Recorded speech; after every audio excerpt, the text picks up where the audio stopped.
The station of the stars. RTI. And welcome to Postcard from Poprad, live on your radio in snowy Poprad. It's lovely. It's a bit chilly, bits, but it's lovely.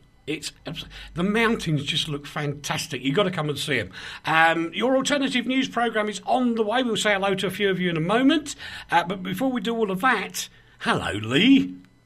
Hello, how are you? I'm very good. I've got an admission to make in a minute. Oh, is it one that you should be making? I think yes. Is it the ramblings of an aged mind? No. Okay then. Is it to do with sex? No. Is it to do with alcohol? No. Then it's boring. No. It's a major achievement. What is? Oh no! You managed to get up without somebody helping. Thank you. You know who your friends are, don't you, Rach? Yeah. I know what you're talking about, and I think it's awesome. Thank you. Well, he's not told me, has he? I'm just being ignored. Are you? Well, boys and girls, after we say a quick couple of hellos to Leigh's being monitored, the internet police are out again in force with Andrea Banks. I know her. Yeah, hiding under her maiden name. Is here, so that means Mr. Banks will behave himself. Not. Hello to David. Hello to Joe. Hello, Joe. Miranda says hi to everybody. Joe says good day all, which is nice, isn't it? At least we're getting noticed in a certain way, then, Ray. Yes, that never happened. I think they were just.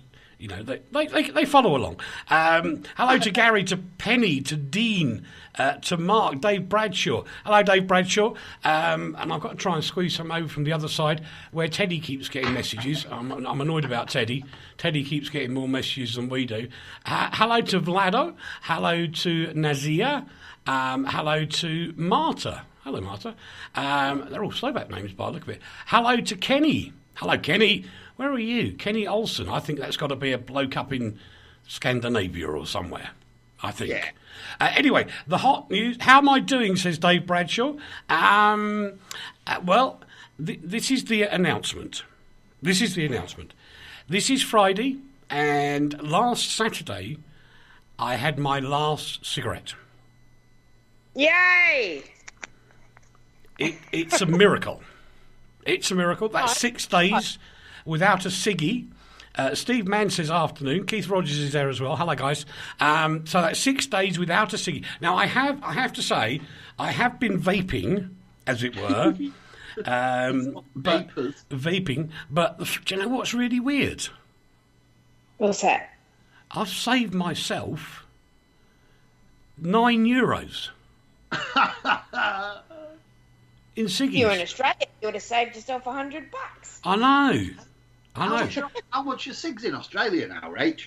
About $35-ish for a packet of 30. Oh. And they're nearly 10 quid in Britain. So actually, without having the incentive to save money, I think you've done a brilliant job. I didn't know what it was, actually. I didn't know that was what you were going to talk about, though. I thought it was other things. No, I have to say very briefly, I have been vaping now for 12 months, and I have had no desire in any way, shape or form to smoke again. And that's after smoking the same as you, like hundreds of cigarettes a day. I know. I've been heavier smoker than Jeremy Clarkson. All right. Well, I've got more messages coming in. Miranda says, yay, to me not smoking, which I go, it's kind of good. Steve Mann says, you must be climbing up the wall. Well, the irony is, Steve, I'm not.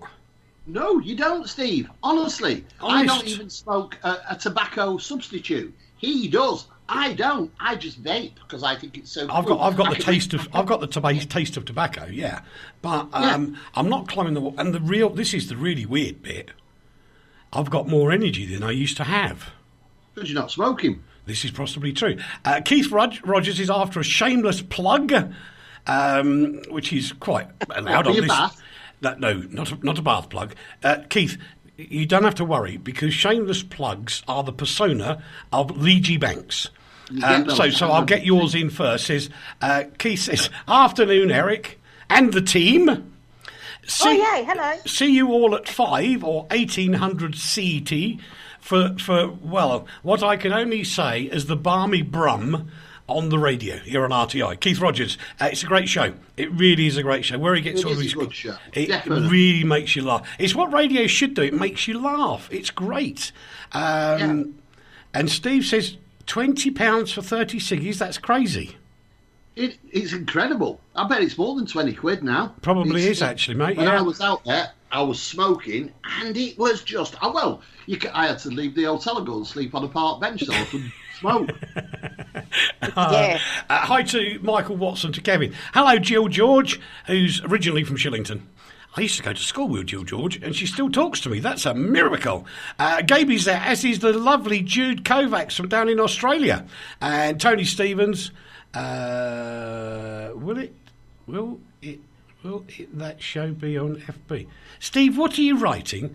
I'm going to read this out exactly as Steve has written it. Will that show be on FB? Steve, what are you on? For goodness sake. Can I just say something about Shillington? I've just realised, Shillington should not be called Shillington at all now. It should be called Euroington. No Euros in the UK. But we can't. We can't actually say its proper name. Why? What is it? Well, in 1066, it would have been called, and I'm cleaning this up. You work it out for yourself. It would have been called Poolington. Yes, because the first L was replaced by a T in the 1066 book. That show, I get what you mean now, Steve. Sorry. No, the music shows are not currently on Facebook. You have to go to www.rti.fm and you'll find them all there. And that's mobile phone friendly as well, so you don't have a lot of problems with that in any way, shape, or form. And then Elspeth is there. I've got to get this. It translated, that's Elizabeth in English. And I'm not going to say why, but a very good friend of mine... oh, God.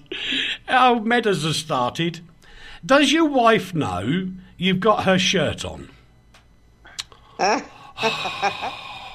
This is a modern shirt, Joe. This is a modern shirt. Anyway, Elizabeth, because it's easier for me to say that, she went to Cambridge and was greeted by Dave Clouter, who's an old broadcast friend of mine. And from there, Rach, if I told you who she went to see, you would scream. I kid you not. We are talking Screamsville beyond belief. And she went to meet this guy in the university, and she is over the moon. I'm hoping, Elizabeth, will you come in and talk to us about the meeting that you had? Because I think that would be absolutely fabulous. I really do. Let's get on with some news, because, I guess kind of unusually for us, we're going to do Happy Birthday to You. Happy birthday to you. Happy birthday, dear Rachel. Happy birthday to you. It's 5 years ago, yesterday, to the day, that Rachel started on Postcard from Poprad. Yay! And you know what? It seems like, honestly, truly seems like yesterday. It's gone so fast. It's so lovely. Do you know, she used to, boys and girls, she used to be really normal when she started on Postcard from Poprad. Now look at her. Yeah. I know. She wasn't that normal. She used to be known as Hot Pants Brunsden. Yeah, not anymore. In about 2 weeks, you're going to see what's happened to my pants, but oh well. I'm going to celebrate by getting on a plane and coming to see you in about 9 days. Yes, this is true. Your pants, yeah. It's not that long to go now. We're going to say hello quickly to Giorgio and to David Bloomfield, my old buddy, and JD. JD's there. Hello, JD.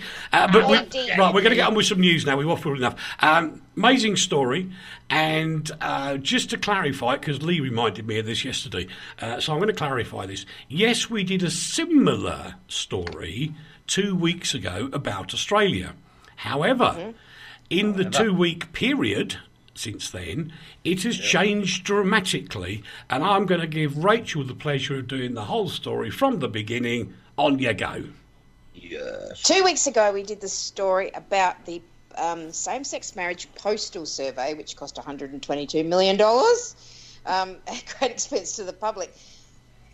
We got the postal survey back, and 68% of Australians said they were in favour of us changing the law to include same-sex couples for marriage.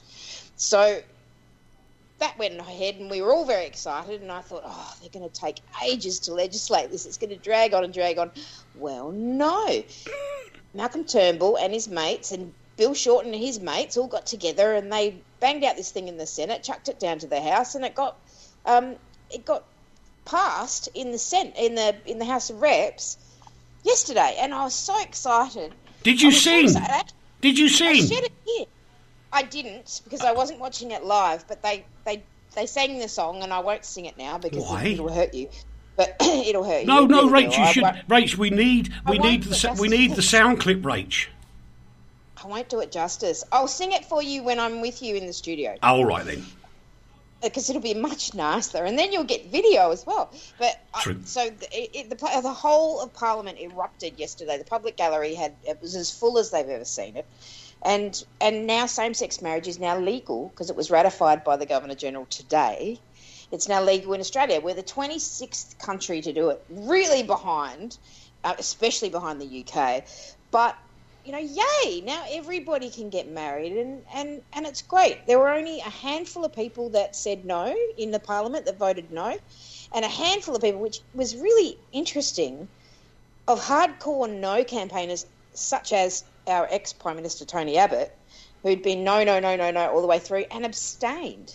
Ooh. Which I thought was really peculiar. There was a whole bunch of them that were really anti and arguing this bill right up to the last minute and then abstained. And I thought, have the courage of your convictions and vote no, that's what you stand for, vote for it. Yeah. But, it's really good news. And finally, they say that in about 30 days after, because you have to give a 30-day notice to get married in Australia. So 30 days after, everybody can get married. Wow. So we're going to see a bonkers amount of proposals that happened in the last 48 hours. And a bonkers amount it's of going to be some Christmas, isn't it? It's going to be great. And, finally a bit of equality, everybody's equal, and that's awesome. Right. Why- just a quickie, Steve, just a quick second, Leigh. Yeah. Steve said, did you see the celebrations in the Parliament? Actually, I didn't see them live, Steve, but I saw them on replay. Not only do they destroy us at cricket, but they also destroy us when they get something right. I think he means he's very much in favour. Yeah, it was great.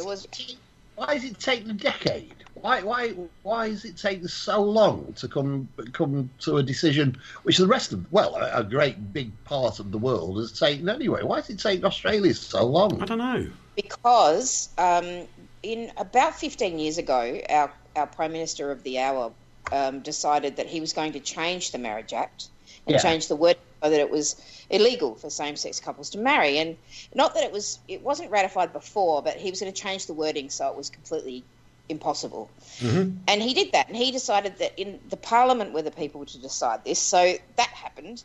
And then the argument's gone on for a while.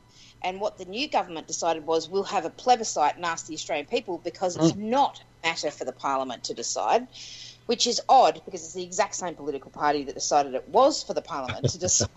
So then the Labor government said, nah, we're not having that plebiscite. That's stupid. It's a parliamentary thing. Let's vote yes and get on with it. Right. And they said, no, we don't want to do that. We want to have this plebiscite and argue back and forward. And then they ended up doing this postal survey, which is the same thing as a plebiscite anyway. Yeah. And then finally it got ratified. But Malcolm Turnbull, who is our current Prime Minister, has always been a yes proponent, always. So as soon as he got the power and the numbers, he just pushed it right through. Yeah. And they said, we promise we'll get this done before Christmas, and they have. Well done, So them. is Just a it quick... political buffoonery, or is it a country of homophobia? No, No, it's just it's not. politics. It's party politics. It really is. The Political Conservative... buffoonery, then, yeah. Yeah, the Conservatives had all the power and all the numbers for a really long time, Yeah. and that now balance has completely shifted, and now the Conservative Party is sort of less hard right and more sort of middle of the road. There's a faction that are hard righties, but they're not. They didn't have any power in this vote. Okay, hang on. So here we go. Get some more messages in. Martin Duke Ward says, hello and happy Friday to all.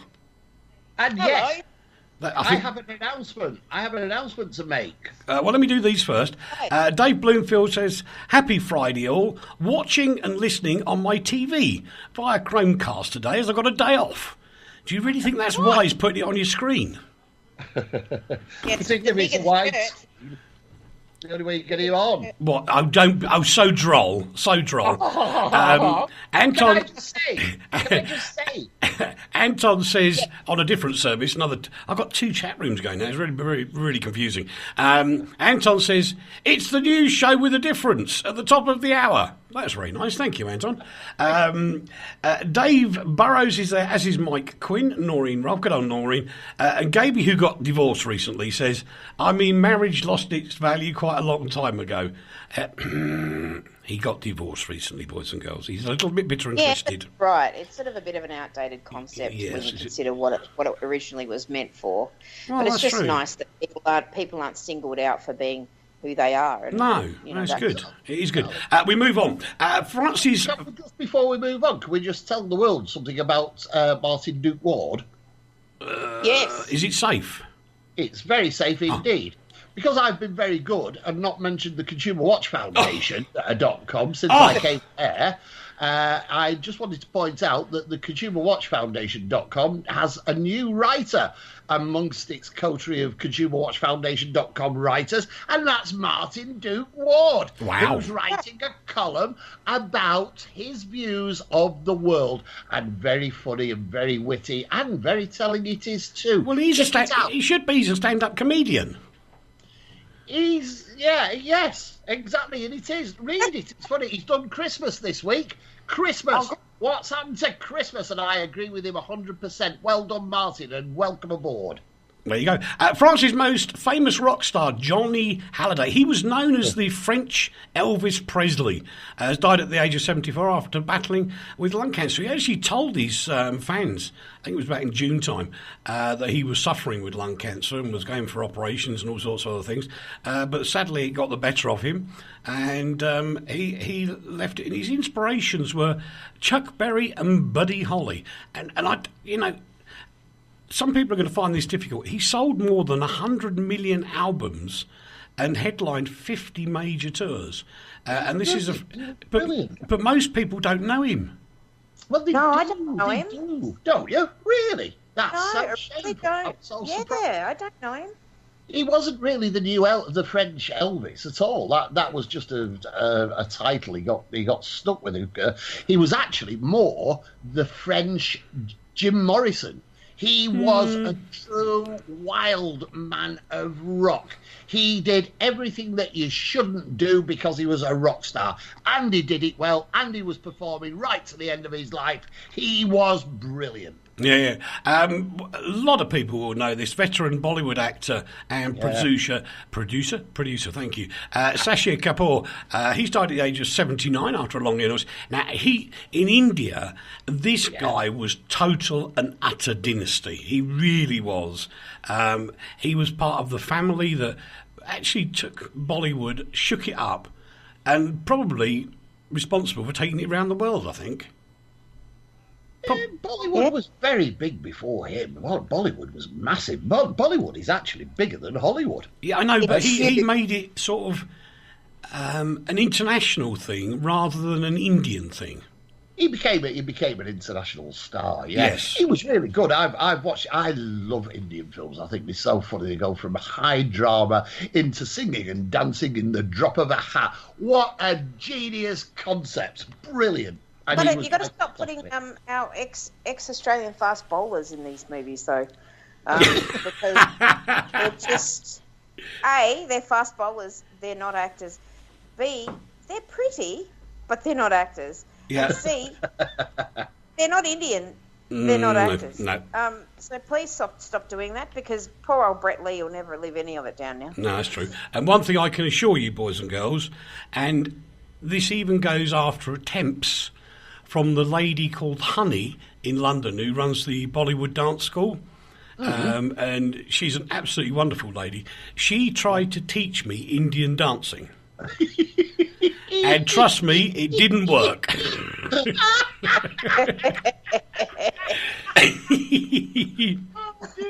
I got away with line dancing on the telly, but the Bollywood dancing just didn't work.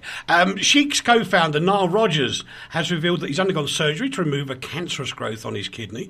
The 65-year-old is actually on his way to 100% recovery. Good on you, Nile.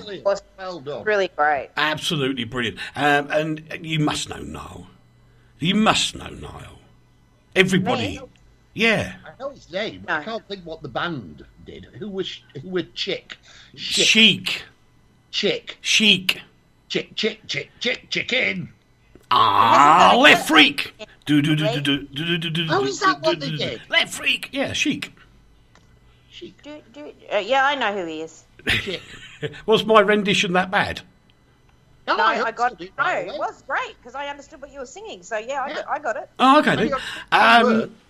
A lady who, next to, kind of like went off the radar a lot and shouldn't have done, and ended up having a horrible life, actually. Christine Keeler became famous in the 1960s. She's died at the age of 78. She was the lady involved in the John Profumo affair, as it was known, in the 1960s, 61. And at the same time, she was having a relationship with a Soviet agent. Which is probably a bad thing. I mean, today it wouldn't be quite so bad. No, it wouldn't. It wouldn't be as bad today as it was back then.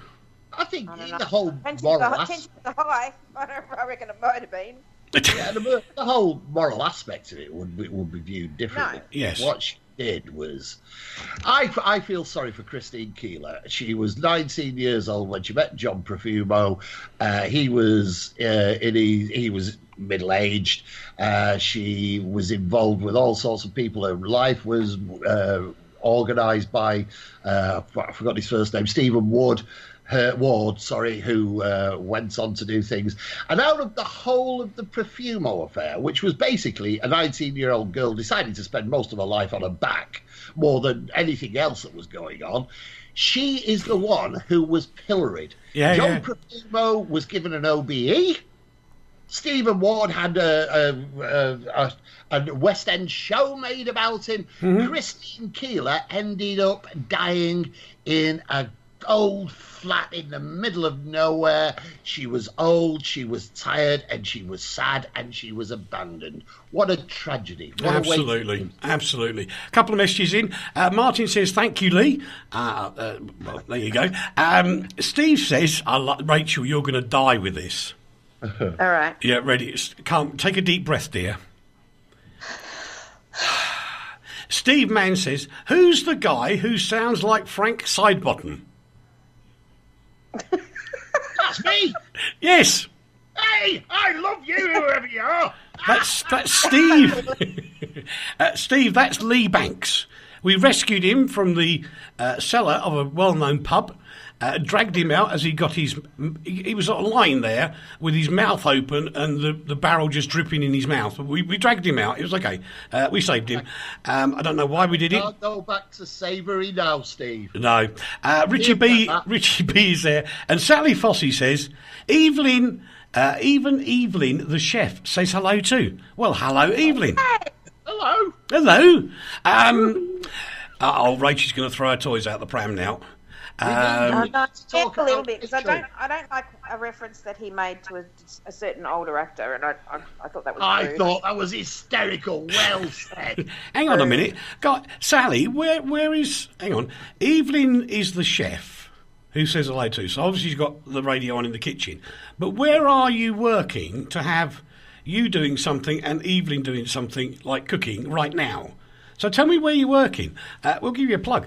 Jeremy Clarkson's revealed the stark warning from doctors after he got double pneumonia that forced him to give up cigarettes and even cut down on drinking.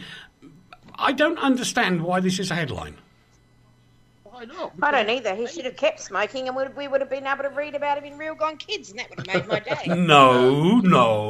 It's because Jeremy Clarkson's finally come out and admitted the lifestyle he was living, which he was famous for, and he made part of his act and made part of his raison d'etre, has had to change his way of being, which is one of those things that people across the world very often had to do. And now it's fallen to Jeremy Clarkson. He also tied it in with the statement which annoyed Rach, but I thought was brilliant, that he doesn't want to grow old and become an old funny person just like John Cleese. And I think he's right. John Cleese is a pompous arse. No, he's not. He's a lovely, funny man. He's very funny. He's not funny anymore. He just isn't funny. He is. He is. Well, anyway, I think the only positive we can really get out of this, Rach, is that Jeremy Clarkson is, he's mega famous.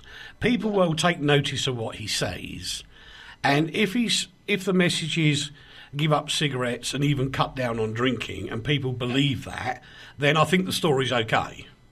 Yeah, it's fine. If it's the greater good, I don't think he's doing it as a public service. I think he's doing it for his own promotion, because the man doesn't have an interest in anybody but himself. Well, good on. Why did Hammond come out and make a vaguely homophobic remark, which he wasn't homophobic at all? He just said it so he'd get publicity. Hammond is not homophobic, but the press has been attacking him for something that he said that could be remotely slightly considered to be. Yeah. But it's also celebrity gossip is a thing that interests the world. That's celebrities about. That's why you've got so many celebrity programs. We protect celebrities. People are interested. All right then, stop whinging. It's a celebrity reality show going on in Los Angeles right now. It's called Burn My House to the Ground. Well, that's true. It's very ferocious. Which is a point. Rach. Oh. Thank you. Yeah. You've prompted me. Oh. You prompted me, Rach. What did I prompt you to do? Well, in the UK at the moment, it's Celebrity Get Me Out of Here, which is in Australia. Yeah. Starts here in February, our next season. Yeah, but it's on the telly now. Here. Yeah. Well, there, but it won't be here until February. Now, apparently, and I confess I haven't watched it, but anyway, apparently, today and tomorrow are the last 2 days in the UK.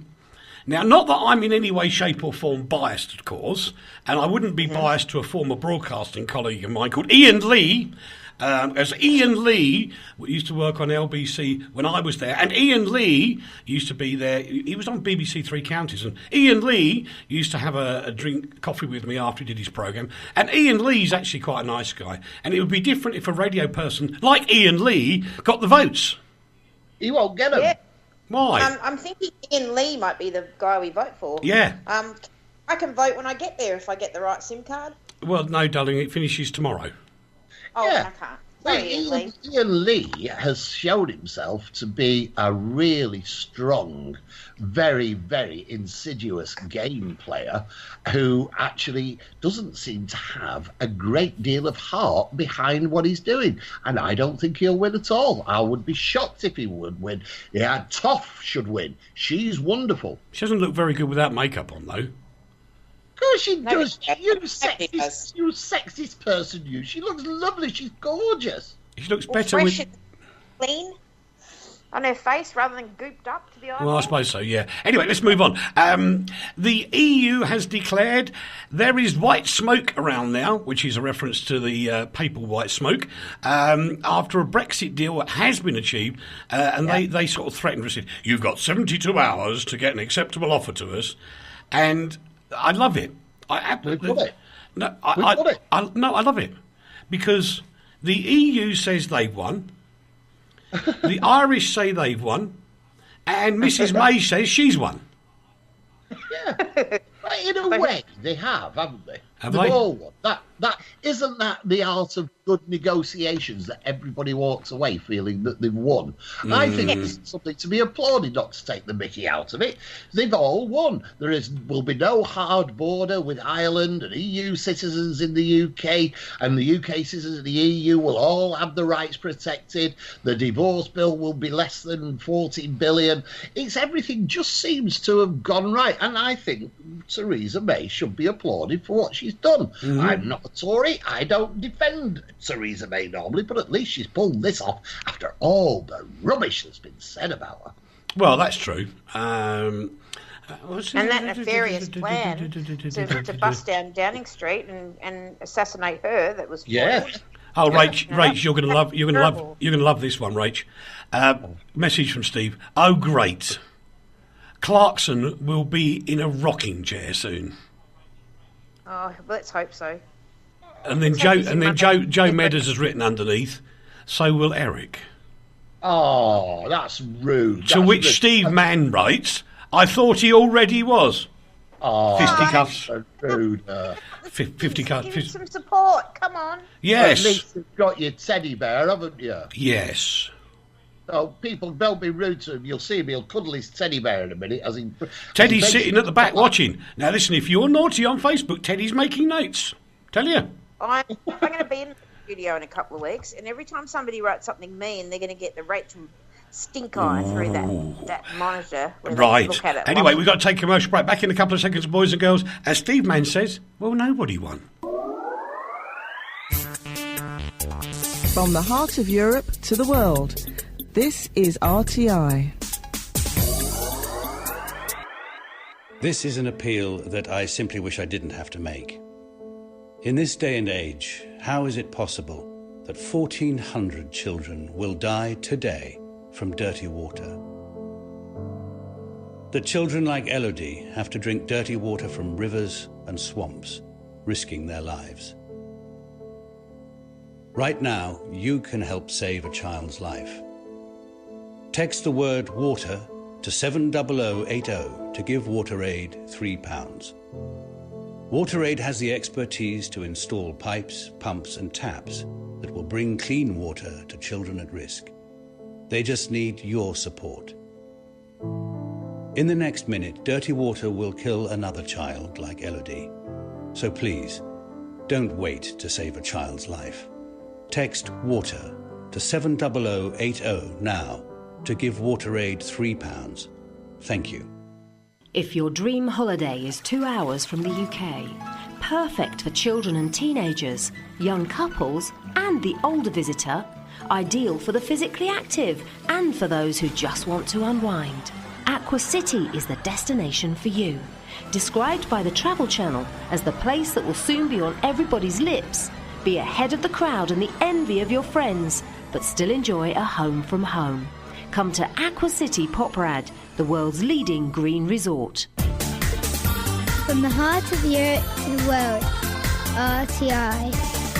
And welcome back to part 2 of Postcard from Poprad with me, Eric Wiltsher, Leigh Banks and Rachel Brunsden. Steve Mann just says, nobody won. And you're probably right, actually, mate, and there was no winners whatsoever. Uek.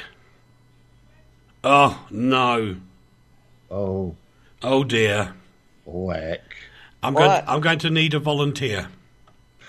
Rachel? Oh, yes? You're the best person for this job, I think. Oh, okay. I don't know what you want me to do. Oh. I can't say the name of the volcano.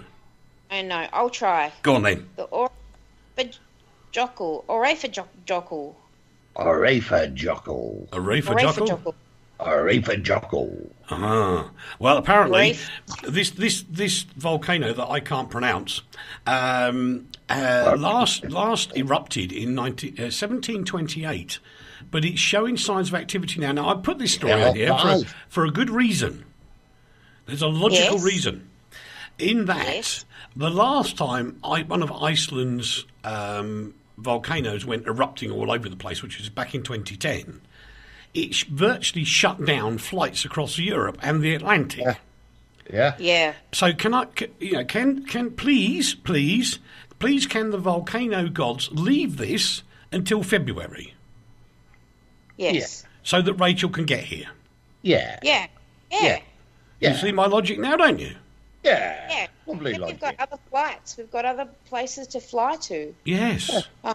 And we've got to get to Switzerland, and we've got to get to Italy, and we've got to get all over the place. Yes. So can some people in Iceland run up to the mountain and pour some water in to cool it down a bit? Yeah, that'd be great. I would appreciate that. Would that work? No, Eric, that's not health and safety safe. Is he not?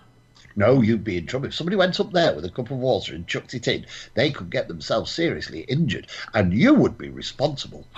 No. Maybe we could Yes. get a nice pilot to fly over it and dump water.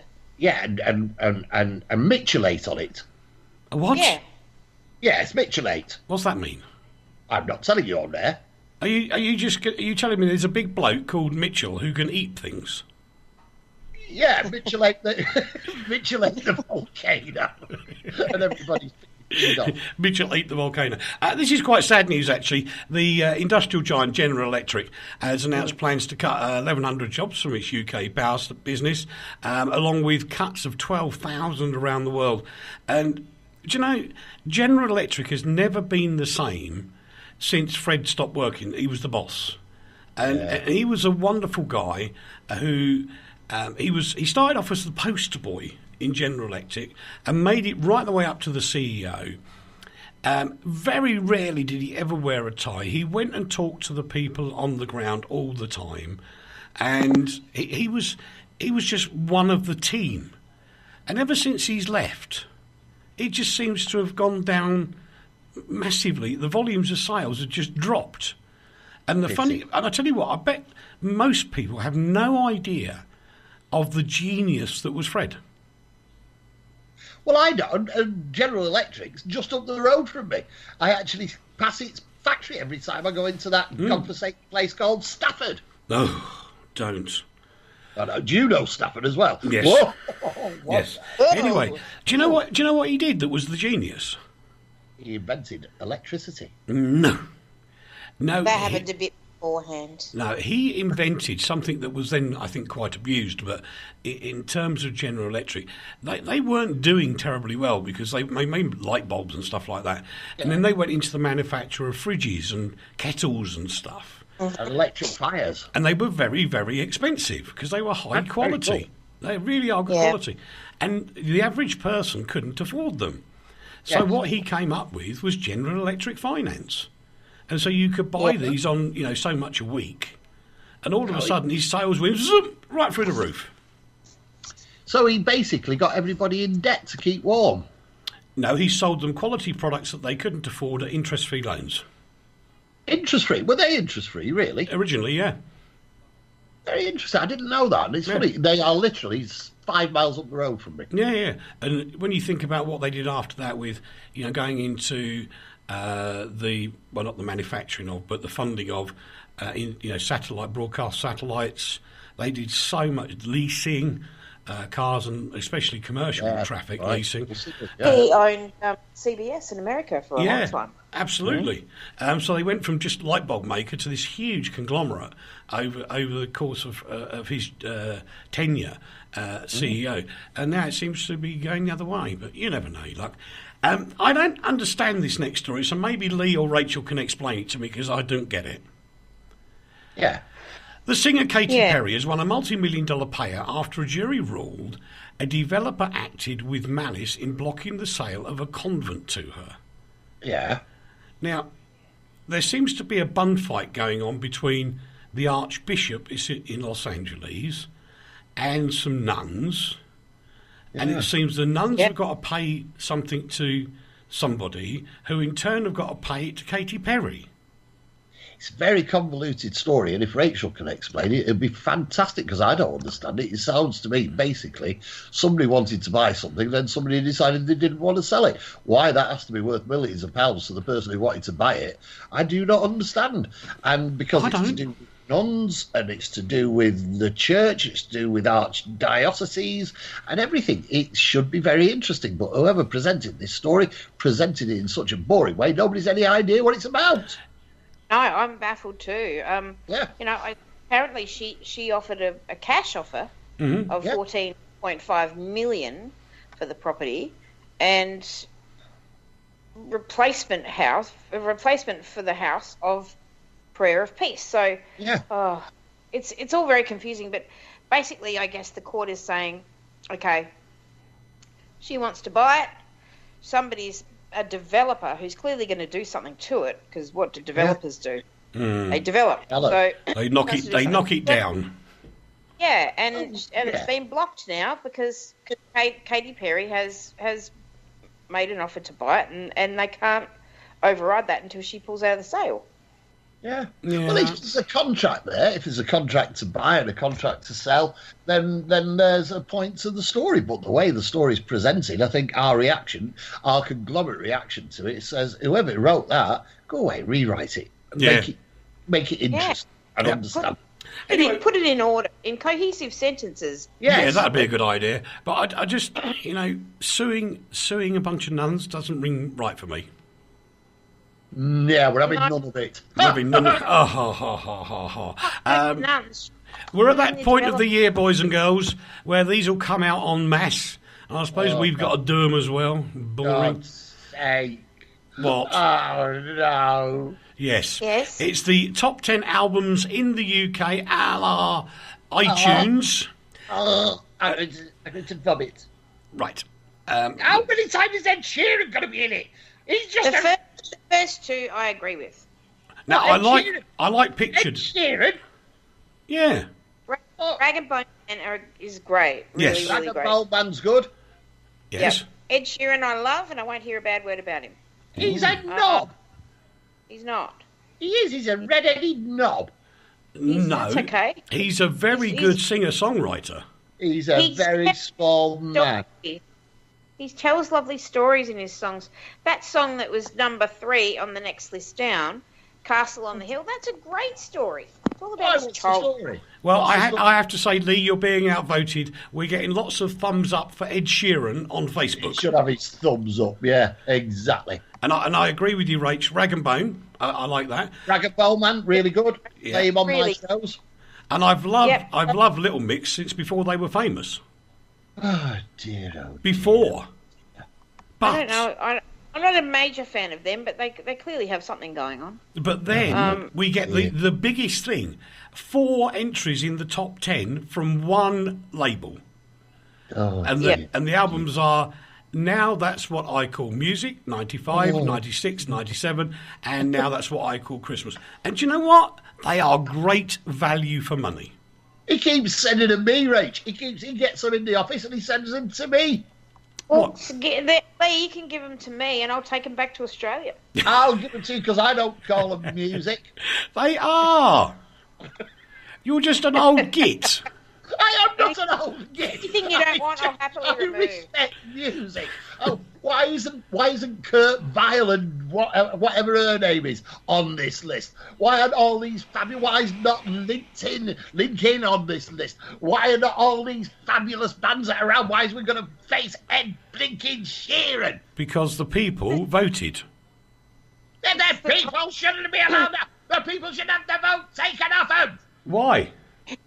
Because it's ridiculous. To vote Ed Sheeran 4 times into the top 10. Uncle Leigh, that's called tyranny, and it's generally frowned upon. We don't like it. You just got to admit you're not part of the populace. No. I'm part of the intelligent populace who think that Ed Sheeran's a red-headed knob. But I have to say, I did think that Galway Girl by Ed Sheeran was a bit dodgy. Yeah, I enjoyed that one very much. Shape of You was good. Yes. But Castle on the Hill was the best one. He's the Daniel O'Donnell of the Redheads. No. I love him. I want to bear his children. Red-headed or not. And Human by Rag and Bone was just brilliant. Brilliant. Very good. Very good. Absolutely. Clean Bandit and Symphony, that was good. That's rubbish. Why? I hadn't heard. Because he's just rubbish, because it's just pop music. It's entertaining music. It's not entertaining. It sounds like everything else that's ever been recorded by anybody who can't really record any kind of music that's interesting. Kids like to dance to it. We must encourage it. Yes. You can dance to when the music's over. Do you know what? Right, do you know what he reminds me of? A 78-year-old man grizzling about the music and how it's too loud. Yes, sort of. I'm going back to when I was about 13, and my peers of the time going, "Oh, this Rolling Stones, they're druggy, horrible people, disgusting music. It's the music of the devil." I'm going, "Yeah, but I like it." Yeah, but you can't. You know, we should have Victor Sylvester, and we should have the Billy Cotton Band Show, and we should be. Sylvester was brilliant. Oh, And Billy Cotton. yeah. Oh no, who did Buzzy Buzzy Bee? Who was that? Arthur Askey. Yeah. What about Arthur Askey, eh? Yeah, he was good in his day. And that one who went cleaning windows with his banjo. There's a true When hero. I'm cleaning windows. Yeah, and that bloke that Steve mentioned at the beginning of the show saying I sound like him. What a genius writer. I can't go back to Savoury Frank now. Sidebottom. Frank Side. Oh, he's not. I'm talking about the other one. That's Frank Sidebottom with the head, isn't it? Yes. He had a golf ball for an head. He was genius. That was then. I'm talking about it now. And this is now.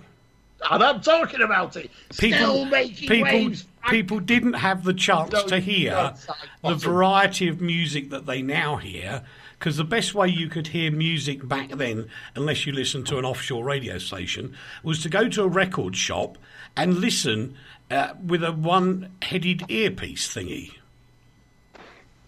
Which you don't get the full experience with. No, you only get half a record. Yeah, exactly. Yeah. And then you had to go to the town to do it. So you had to get on a bus and go by bus to the town. Oh, What about Frank Highfield? I remember you. Eartha Kitt down there with she had the she's good. the deafest in the world. She's very good, Eartha Kitt, actually. Her rendition of Christmas Time is brilliant. And she also does... Santa Baby. Well, she does Frosty the Snowman as well. We don't want to know about the sex life.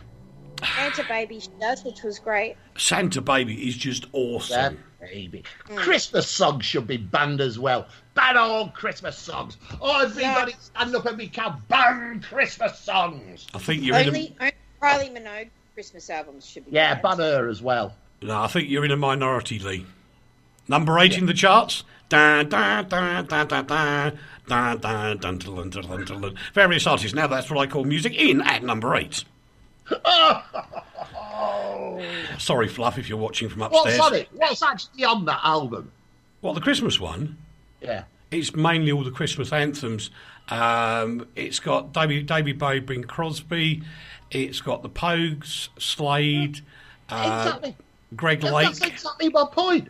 We've all got copies of it. We've all got dozens of copies of it. Just because it's Christmas, you don't have to have thousands of settees and sofas in your house just because DFS say you should. And you don't have to listen to the Pogues and Bing Crosby. But... My pick to listening to is Pentatonics. Ooh. That's rather upmarket. I like the Pentatonics. Yes. Best a cappella group on planet Earth. They're so good. They I are. enjoy the music. It's joyous. Yes. And, of course, Mr. Banks, the best Christmas track of all time. Yeah. Greg Lake, I Believe in Father Christmas. Greg Lake was very good until he made that song. Then he just ruined his career by becoming a reindeer. No. Oh. And he had a There's red nose. only one way to play Greg Lake's I Believe in Father Christmas. And Turn you it up upside loud down and rip from the a knob rock. off. Yeah. Yeah. You don't have to do that last bit. That's not obligatory. No, because you'd have to rip the push button off these days. Oh, that kind. Sorry, I didn't realise that's what you were saying. Oh, well. We move on to more news from Australia now, because we've wandered around everywhere. Oh, my seat's just disappeared. I'm sorry. Well, what's disappeared, Ali? I've had one of those TV moments Oh.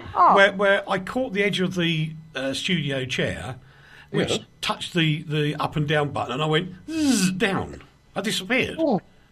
Oh, darling, that would be so funny. I must watch that later. Well, you will see it later. Amazon's made its long-awaited entry into Australia. Do you think it's going to make a difference, Rach?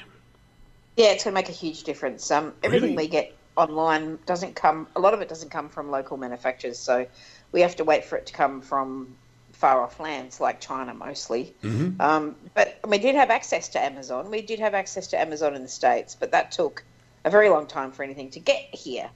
Now, the Amazon here are taking a lot of their merchandise from our local retailers. Oh, wow. And that's why they're saying that it won't be the death of retail.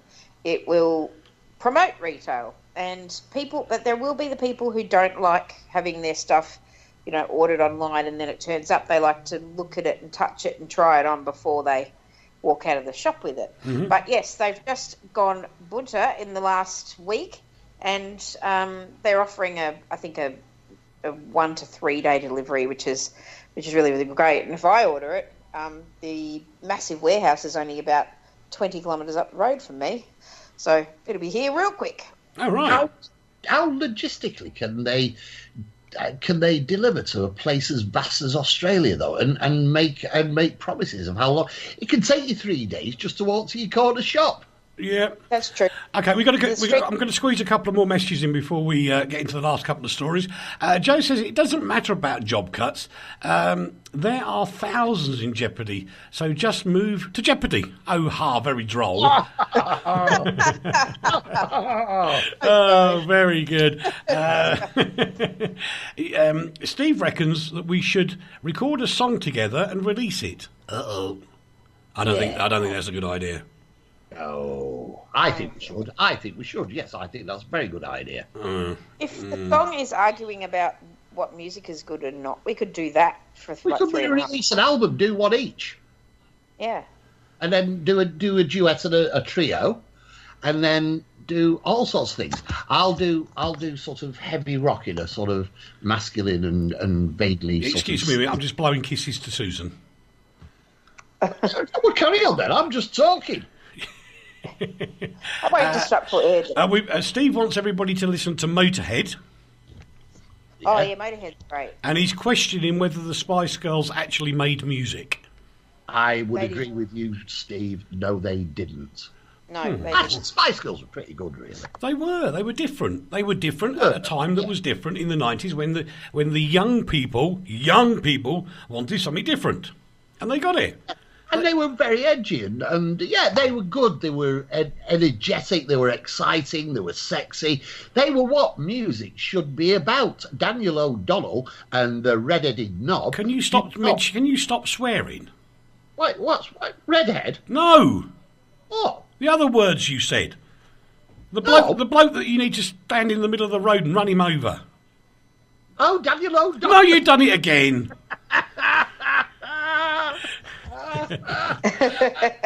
That was my famous intro. I actually nearly got sacked over that by saying Daniel O'Donnell, he's so middle of the road, he should be run over. Hang on, what have we got now? Apparently the best number one song, because I told you what mine was, but anyway.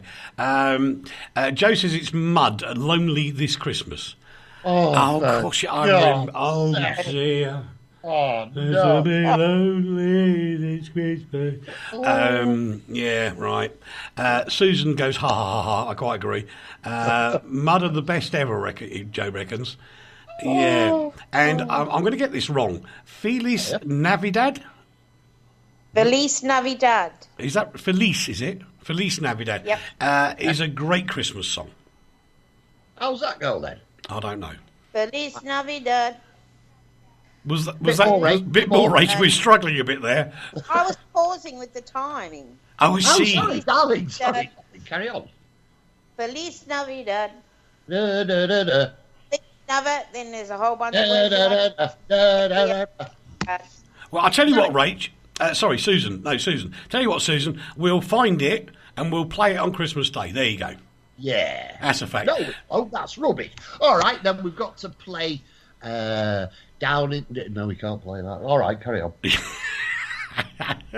Now, this is a silly story for us to choose, boys and girls, but I love it. I absolutely love it because it wrecks all the theories that different generations can't get on. And there's always this thing about, oh, that's the older generation. Oh, that's the younger generation. Well, get this, a rapper, okay, which are always... Yeah, they're the bad guys. A rapper from New York City has become friends with an 81-year-old playing a word game online. This is a rapper playing a word game online and makes friends with an 81-year-old. Now, that just tells you something. There's too many stereotypes in this world. Well, and then they met in person. And yes. He flew to Florida and to meet her, and it was so nice that he took that time to go and fly to Florida from New York and meet her, and it was lovely. Yes. How nice. How nice. And I don't think this is a one-off situation. I think it happens to be because the rapper's got a name that can be used in the media. But I think this goes on all the time. And people still go banging on about stereotypes of this, stereotypes of that. And the fact is, there's less stereotypes than the media would have us believe. No, there aren't. That's a completely fallacious statement. Why? Everything is because everything is stereotypes. It always has been and always will be. And it's not the media who stereotype, it's governments who stereotype. It's everything. Everything is based on statistics, and statistics are the basis of stereotypes. I don't think that... Why would he get it? What is this story about? A bloke made friends with an old person. What a brilliant story. Well, because you're a bit out of touch with the populace, you say again. And he is a well-known rapper. It doesn't make any... He isn't. He is. Right. Do we know anything by this rapper called Spencer? He's done loads. He plays word games. I'm just checking him out now. Carry on. I'll check him out. Anyway, moving on to a couple of more stories as we are right out of time. Mark Zuckerberg, he's taking parental leave for this month. Right. Good on him. Yeah, good on him. This is wonderful. Google says it's going to have more than 10,000 members of staff monitoring content on platforms, including YouTube, from next year. I hope next year is not next year, because Google are going to start self-policing. I think they've got no choice. Because if they didn't start self-policing, people were going to get very upset with them. Good news for football, people!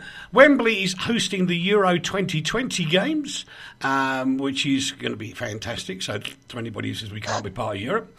And shame on the Brits, up to 1 in 5 patients regularly are missing GP appointments in Scotland. Was it too ill? That is just abysmal. And finally, the family of sound pioneer Ray Dolby, which is the Dolby sound that we all love enormously. They make lovely earbuds, but you can't buy them. He's donated $85 million from his estate to Cambridge University, which is rather sweet, really. Very nice. That'll make David a very, very happy bunny. And a word of warning from Leigh quickly. There's some 50p coins on eBay up for £2 million. They might be worth as much as 7,000. So before you buy anything, because they say, oh, it's worth £2 million, just put an offer in of 50p for it. That'll do it. Rach, what are you up to this weekend? Oh, this weekend we are finalising the tail end of our trip. And I'm starting to alphabetise things in my suitcase because, that's how I do. Uh-oh. Poor Robbie. Oh, he's all right. He got his brand new camera the other day. You should see it. It's a ripper. You'll love it, Uncle Eric. I know, but poor Robbie still. No. He loves it when I do the packing because he packs like he's gone insane. Right. And he packs like he's just... So are you telling me honestly there won't be... Robbie, where did you put that? It's not mine. It's yours, Ray. Yeah, but Robbie, where did you put it? Rach, I haven't seen it. I haven't touched it. I haven't been anywhere near. Yeah, but where did you put it, Robbie? No. There'll be none of that. You sure? I'm very sure. He'll be saying, Rach, in what quadrant of the suitcase do you file the things for tea, meaning T-shirts? And I'll say, top left-hand corner, open your eyes before you open your mouth. Do you know that? Seems very deja vu-ish. Oh, no, it's not. It's a reality. Yes. Martina, where's that? Eric, open your eyes. Open your eyes instead of your mouth. That's what I always say to him. And can Sooty I say... also say, have a girl's look. Have a girl's look, not a boy's look. Okay.